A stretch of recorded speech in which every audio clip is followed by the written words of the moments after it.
Welcome বন্ধুরা আমার চ্যানেলে।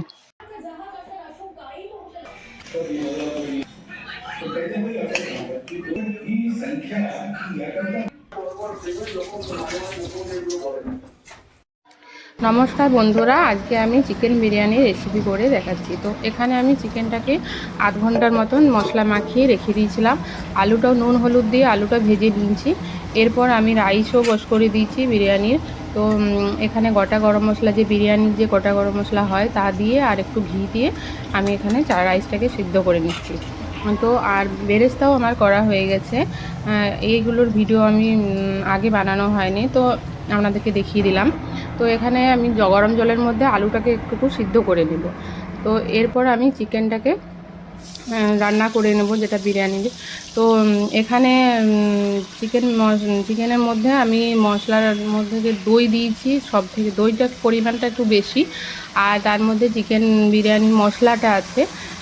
তো মশলা বাড়িতেও বানাতে পারেন, আবার বাজারে কিনতে পাওয়া যায়, সেটাও ইউজ করতে পারেন। আর ওর মধ্যে কাশ্মীরি মির্চ গুঁড়ো একটু দিয়েছি, ব্যাস। এরপর আমি চিকেন বিরিয়ানির চিকেনটা তৈরি করে নেব। হ্যাঁ, তো এখানে আমার এটা হতে থাকবে। আর তার সাথে তো আমি এখানে বিরিয়ানি চিকেনটা তৈরি করে নেব।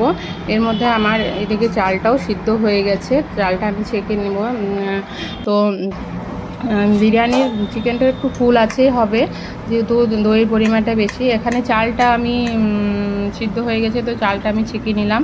ছেঁকে নেওয়ার পর এরপর আপনাদেরকে দেখাবো আমি কিভাবে বিরিয়ানিরটা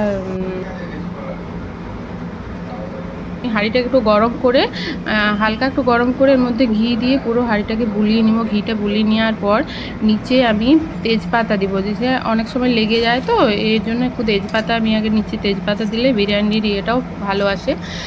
তো এখানে প্রথমে রাইস দিলাম। রাইস দেওয়ার পর কিছুটা রাইস দেওয়ার পরে আমি এর মধ্যে বিরিয়ানি মশলা, যে গুঁড়ো মশলা, সেই গুঁড়ো মশলাটা একটু দিলাম, গুঁড়ো দুধ দিলাম। এরপর বেরেস্তা দেওয়ার পর তারপর আলু বোখরা দেব। আলু বোখরা দেওয়ার পর আমি চিকেন আলু বোখরা মোটামুটি 5-6টা আলু বোখরা এর মধ্যে পড়বে। তারপর আবার চিকেনের পরে এখানে আমি 1 কিলো চালের বিরিয়ানি বানিয়েছি, তো আমার 1.5 কিলোর উপরে চিকেন আছে। তো আমি প্রায় 1 কিলো সমানে আমি এখানে নিচে প্রথমে চিকেনটা দিয়ে দিলাম। তারপর আবার সেম প্রসেসে আমি এই রাইস, আবার গুঁড়ো মশলা, গুঁড়ো দুধ সব কিছু দেওয়ার পর আবার আলু দেবো। এরপর আলু দেওয়ার পরে আর যে বাকি চিকেনটা আছে সেটাও এর মধ্যে এরপর কিছুটা গ্রেভি সমেত আমি এখানে এরপর দিয়ে দেবো। তারপর আবার রাইস দিয়ে তো এখানে এটা দেওয়ার পরে আমি আবার রাইস দিয়ে উপরে যেটা লাস্ট লেয়ার হবে সেটা আপনাদেরকে দেখিয়ে দিচ্ছি। তো এখানে রাইস দেওয়ার পরে আমি আবার সেম গুঁড়ো মশলা, তারপরে বেরেস্তা সব কিছু দিয়ে, আর যেটা আমি একটু হালকা গরম দুধের মধ্যে কেশর দিয়ে ওটা ভিজিয়ে রেখেছিলাম। তো সেই ঘি, আর আমি যেহেতু নিচে ঘি দিয়েছি আর এবার লাস্টে এখানে একটু ঘি দিলাম। তো এখানে এই যে কেশর ভিজানো যে দুধটা আছে এটা এরপর দিয়ে আর একটু দেবো পুদিনা পাতা দিয়ে, ব্যাস আমার জল আর কেওড়ার জল এর মধ্যে অল্প পরিমাণে একটু দেবো। তো এখানে এরপর এইগুলো দেওয়ার পরে আমি আটা মেখে রেখেছিলাম।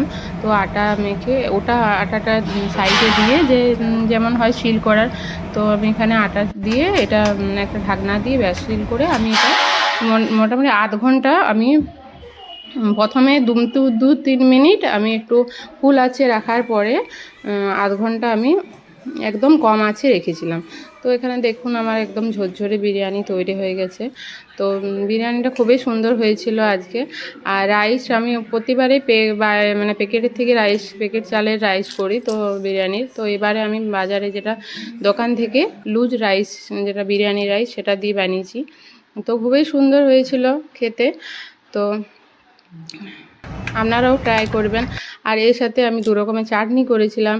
তো একটা হচ্ছে পুদিনা পাতা আর আম দিয়ে, আর একটা দই আর ধনে পাতা পুদিনা পাতার মধ্যে। ধন্যবাদ দেখার জন্য বন্ধুরা।